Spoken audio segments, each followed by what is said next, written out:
Meus irmãos, paz do Senhor. Quero deixar uma mensagem aqui com a palavra. A palavra é porém. Porém, presta atenção que na Bíblia vai falar que Jesus andava com seus discípulos. Judas, um cara muito inteligente, de extrema confiança do Senhor Jesus, era tesoureiro, né? Vivia com o dinheiro e as finanças. Ele era uma benção, era discípulo de Cristo, porém, um traidor. Tá cheio de gente dentro da igreja, irmão. É uma benção, um bom discípulo, é confiança. Pode confiar o dinheiro na mão dele, mas tem um porém na vida dele. Não é um cara de extremamente confiança como parece ser. Muitas vezes vai trair lá na frente. A Bíblia traz vários porém. Pedro era uma bênção. O Senhor pediu ele para apacentar as ovelhas dele.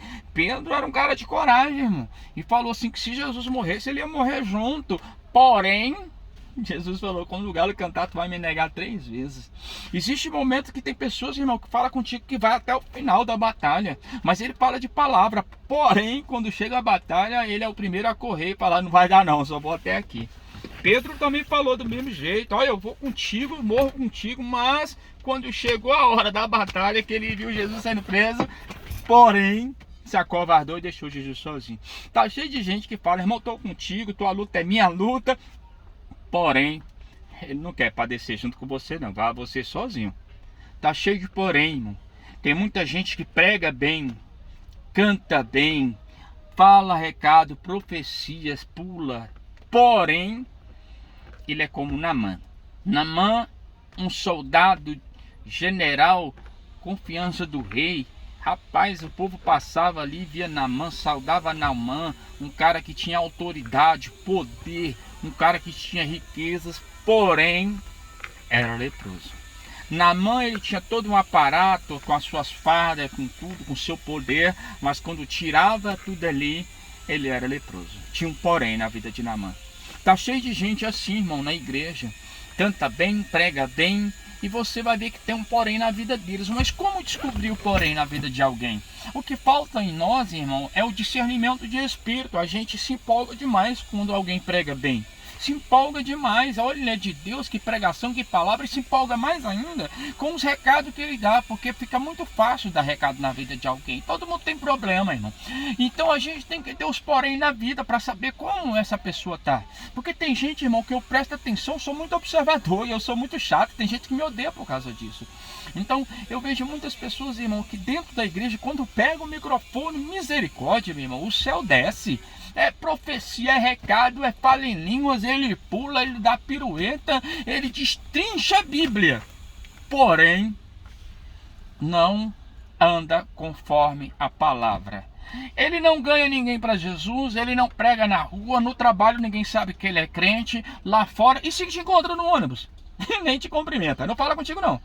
E nem na igreja. Mas quando pega o microfone, então tá cheio de porém. E a gente tem que mudar isso. Eu estou agora, nesse momento aqui, um estacionamento aqui do Hospital do Coração, setor hospitalar sul aqui, da 716. E quando o rapaz pediu para lavar meu carro, eu falei, não, irmão, não precisa lavar não, que mais tarde eu vou subir um monte, é terra, e lá tem muita poeira. Ele falou, o monte é bênção. Porém, tá cheio de gente escondida lá, mentindo, enganando. Eu não sou crente não, mas tá cheio de pastor safado lá em cima. Olha o que ele disse. Porque somos nós que estamos feito isso. A gente fica calado quando vê alguém errado. E quando a gente vem falar, sabe o que falam?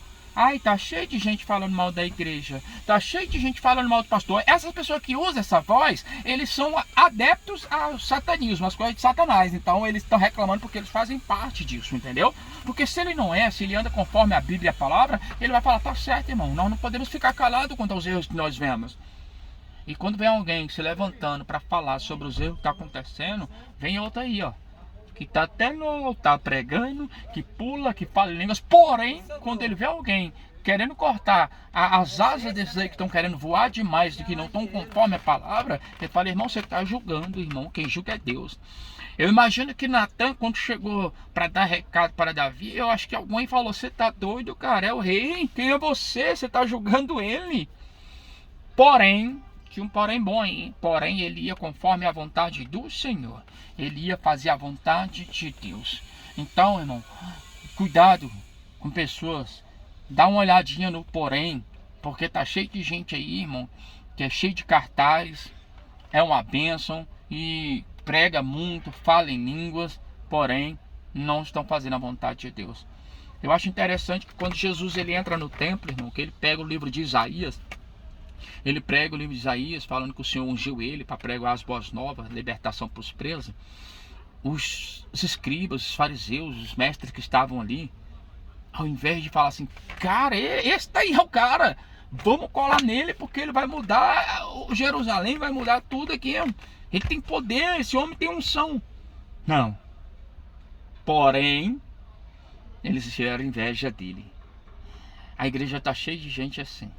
Quando vê alguém que é usado na palavra, no concerto, que Deus usa mesmo na íntegra, que não tem nada contra a vida dele, eles não querem essa pessoa, como os fariseus não quiseram Jesus.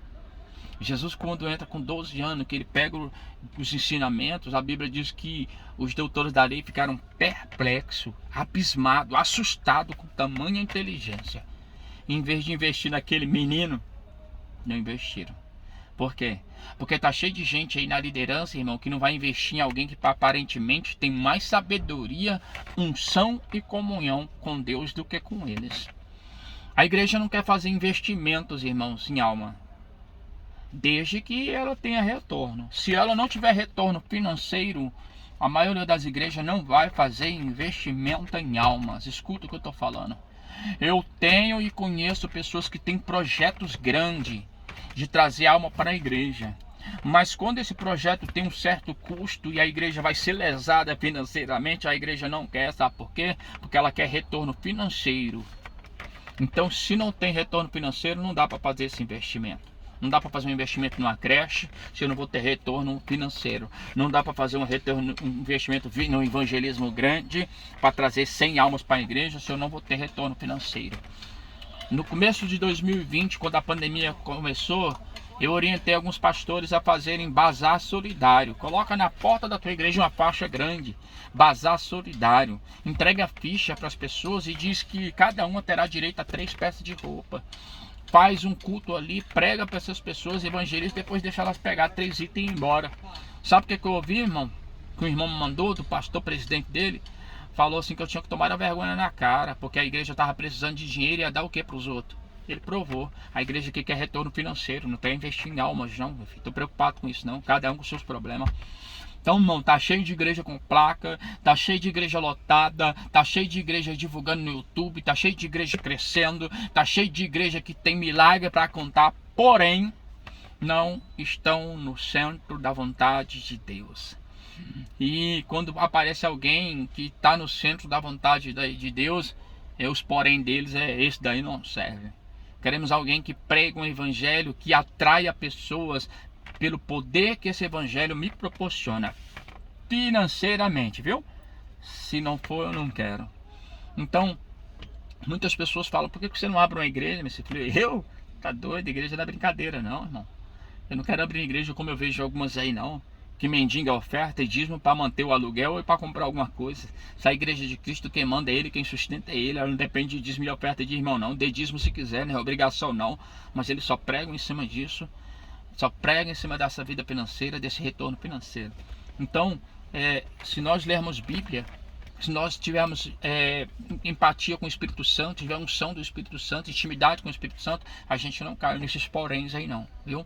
Na Bíblia traz muito relato.